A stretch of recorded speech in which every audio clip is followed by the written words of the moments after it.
In this video, I'm going to share with you a type of chord that can change a song from happy to gloomy and sad. And if you watch until the end of the video, I'm going to actually give you a tutorial, or I'm going to send you a tutorial for a song that uses this type of chord. So with that said, the chord that we're going to talk about today is what's called the minor triad. Again, this is for complete beginners. If you know what a minor triad is, you can skip this video. My channel is basically based on people who are trying to get in the door when it comes to learning piano. So what is a minor triad, right? What makes it minor? What makes it a triad? And what is minor? What is triad? So I'm going to get into that. So there are different types of chords, right? There are triads, there are seventh chords, there are ninth chords, and they get kind of complicated. But a triad is basically a 3-note chord, which is why it's called a triad. Now, a triad is structured a certain kind of way, which I'm going to get into in a second. But what's the deal with the word minor? In music, there are chords that are broken up into different types of sounds and calculations. So you can have what's called a major triad, a minor triad. You can have what's called an augmented triad. You can have what's called a diminished triad. And each of those triads, even though they're all triads, they each have different structures to them, which create different sounds. So what do I mean by that? The two main ones that I went over a major triad in a previous video. I might put that in the description box. But the major triad, for those who may not even realize that they're hearing a major chord or a major triad in a song, they may just not know what the name of it is. But a major triad is a chord that sounds relatively happy and, chipper, right? So an example of a major triad, how it would sound something like this, right? And one of my favorite examples to use is to play the Twinkle Twinkle Little Star song. So I might go a little bit off screen here, but if I were to play that song with major chords or major triads, it would sound like the normal song.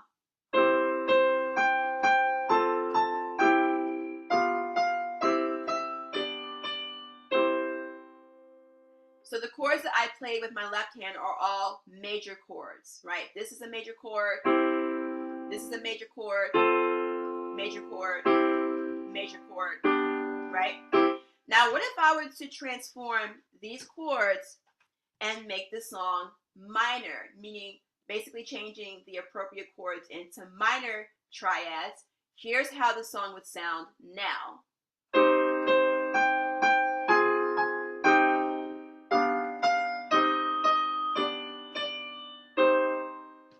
So you see how just changing a couple of notes into minor changes the entire energy of the song. That is why it's important to understand how minor in general works and how it shows up in music. Now, the question I know that you're having right now is, oh, is it, when you change some of the white keys to the black keys, is that what makes it minor? That's not always the case. There's more calculations that go through or that come into play when it comes to building a minor triad. So I can take the same song, right, and change it into a different key, and I can use all white keys, right? So this is a minor triad here, but it uses all white keys, just like this is a minor triad here, but it has a black key in it. So what makes a major major and a minor minor has nothing to do with the color of the keys. It has to do with the calculation of the keys, right? So what I want to do is I want to show you how to build a minor triad. And here's the thing, before I get into that, I want to bring to your attention that I do have a free Piano in 3 Steps video where I go a bit more in depth about chords and name the keys and all that stuff for the beginner, for the complete beginner. If you are trying to get your foot in the door when it comes to learning piano, that video is free and it's for you. The link to sign up for that video is in the description box. So now, before I get into building the minor triad for you, I got to remind you that here are some of the keys you need to know. So this is C.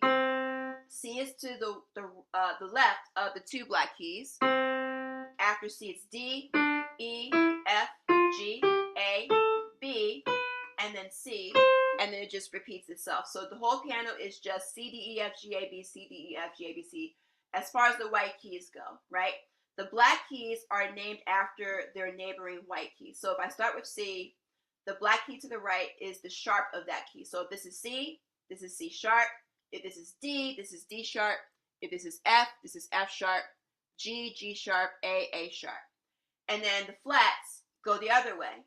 So if I start with this key, if I go this way, this would be the flat of this key. So if this is B flat. If this is A, this is A flat. If this is G, this is G flat.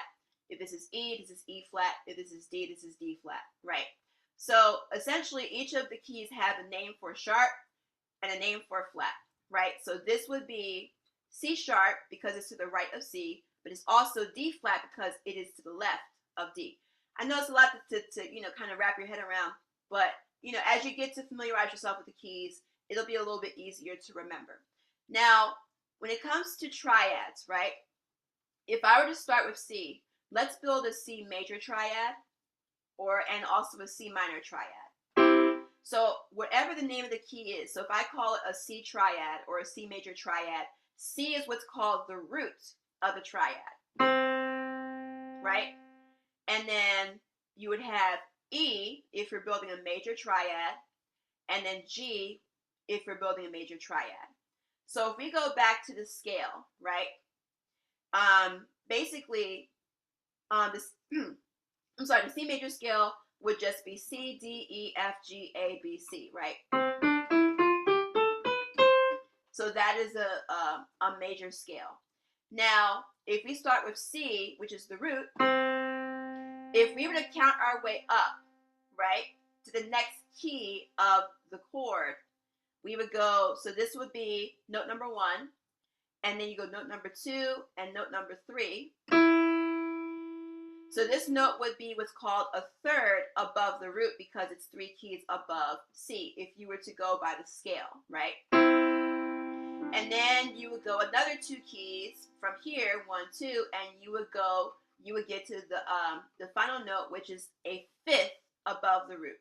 So root, third, fifth, and this is called a fifth because it is 5 keys from the root. 1, 2, 3, 4, 5. As far as the scale is concerned. So to build a triad, the triad has to have a root, a third, and a fifth. And that is how triads are built. So when I say 3 keys, it can't just be any 3 keys. They have to be a root, a third, and a fifth from each other. So this is a major triad, right?